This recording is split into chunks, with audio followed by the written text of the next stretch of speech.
sembarangan hadirin yang dimuliakan Allah. Tetapi hari pengadilan Allah, tatkala pengadilan didirikan oleh Allah di hari kiamat, la zulmaliyum, tidak ada kebalikan.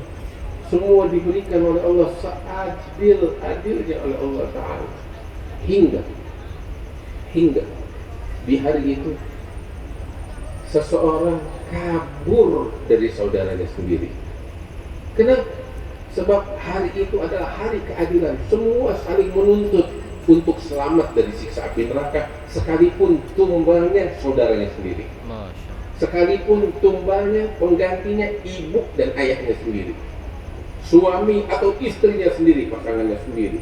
Semua saling menjerumuskan demi mencari keselamatan dirinya. Bahkan para nabi sekalipun mereka mengatakan, nafsi nafsi ilhabu ila ghairi, saya cuma bisa menolong diri saya sendiri, kalian pergi kepada orang lain untuk mencari syafaat dan pertolongan.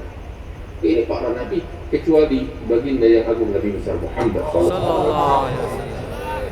Di saat yang penting semacam itu, nggak pernah beliau mengatakan diriku, tetapi yang beliau katakan ummati, kita yang disebut, kita yang diingat. Masa kita nggak jatuh cinta kepada beliau, nggak merindukan beliau? Di saat yang paling menakutkan yang beliau ingat kita, umatnya. Padahal kita juga jarang-jarang ingat Nabi. Ya mohon maaf, hampir 24 jam kalau kita mau introspeksi, 24 jam sehari semalam yang kita sebut siapa? Gak ada. Kita sibuk sama dunianya kita sibuk sama urusannya kita. Rasulullah SAW mana kita sebut? Wahai para pecinta, wahai orang-orang yang menyanyikan cintanya kepada Rasulullah SAW, ayo buktikan kecintaan kita kepada beliau. Sebab orang kalau dia punya cinta, dia untung, dia selamat, surganya bersama Nabi Muhammad SAW. Itu dalam hadis yang sahih Sahih Bukhari disebutkan suatu riwayat ketika Nabi SAW sedang khutbah Jumat. Bagaimana kisah Bukhari? Nabi lagi khutbah Jumat, tahu-tahu datang seorang sahabat, orang Arab dulu dari gunung. Dia jalan dari kampungnya sampai ke kota Madinah, masuk ke masjidnya Nabi SAW. Dia udah nggak peduli lagi sama orang. Main masuk, dia Nabi lagi tengah-tengah khutbah.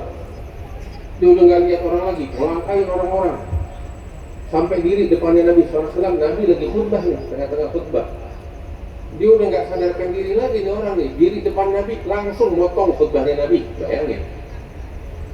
Hadirin alhamdulillah. Kalau ada orang lagi ceramah di sini, tahu-tahu satu orang pendengar diri memotong khutbah, marah kita semua.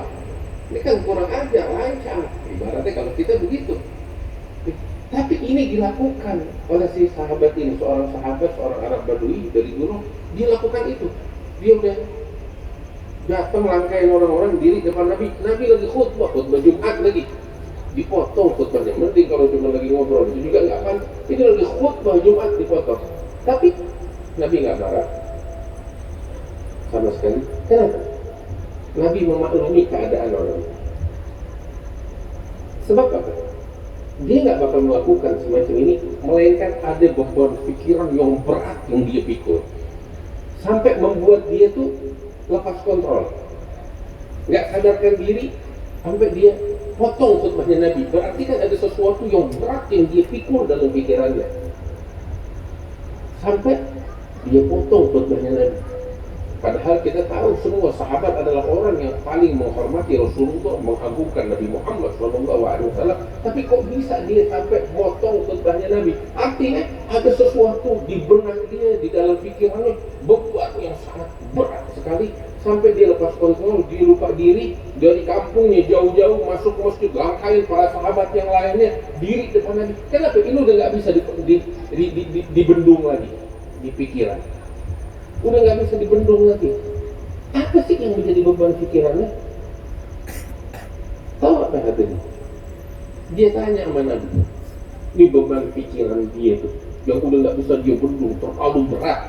Ibarat kita ini udah depresi, saking beratnya tuh beban pikiran. Apa?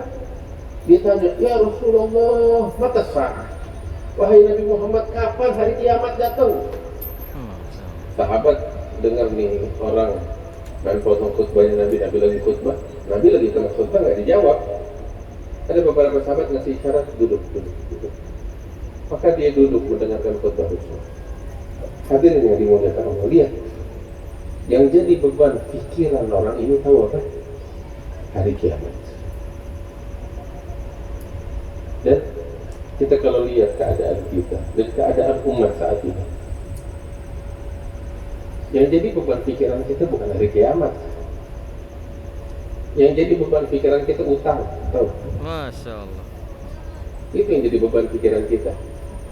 Yang jadi beban pikiran kita urusan dagangnya kita. Yang jadi beban pikiran kita urusan kawin.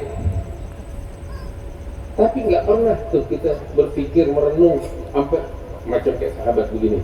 Ini kan ibaratnya orang depresi, terlalu berat beban pikiran. Mikirin apa? Mikirin kiamat. Kita nggak pernah mikirin begitu. Seakan-akan, ya mohon maaf, seakan-akan kita nggak percaya dengan kedatangan hari kiamat yang menakutkan. Hadirin yang dimuliakan Allah. Ini kita sekarang lagi duduk begini, ya. Lagi duduk begini. Saya rasa semua dari kita, mungkin mayoritas atau hampir semua, ada punya handphone. Ya. Tahu-tahu lagi dengar saya ceramah, pesan masuk ke handphonenya. Apa bunyi pesannya? Pesan dari apa namanya, lupa. Yang suka memperkirakan gempa, apa namanya itu? BMKG, ya. Datang pesan dari BMKG, akan terjadi gempa 8 skala Richter. Wah, betul. Kita terima pesan itu tuh di handphone. Kira-kira begitu kita terima itu pesan, apa respon kita? Ini kan kita lagi main nih, dengerin Habib ceramah nih sekarang nih. Toto masuk nih, ring bunyi. Lihat pesan, kabar, berita bakal terjadi gempa besar 8 skala Richter. Kita ketika baca kaget, saling menoleh satu sama lain. Itu respon pertama. Wah, bilang, lu dapat gak pesan? Pesan apa? Wah, sama, gue juga dapat. Mulai panik. Itu responnya kita. Mulai panik. Yang dia lakukan, ini deg-degan langsung. Dia pastikan, ini benar gak nih kabar? WhatsApp ke sini, kirim pesan ke sini, telepon ke sini. Wah, benar kabarnya. Akurat nih, bukan hoax. Gempa. Kapan? Setengah jam lagi. Bubar langsung, dekat. Bubar tuh, udah cukup sampai dia mesti nyelamatin diri. Dia bakal telepon bininya, anaknya, keluarganya. Ayo siapin diri, selamatin diri. Iya kan? Jantung deg-degan.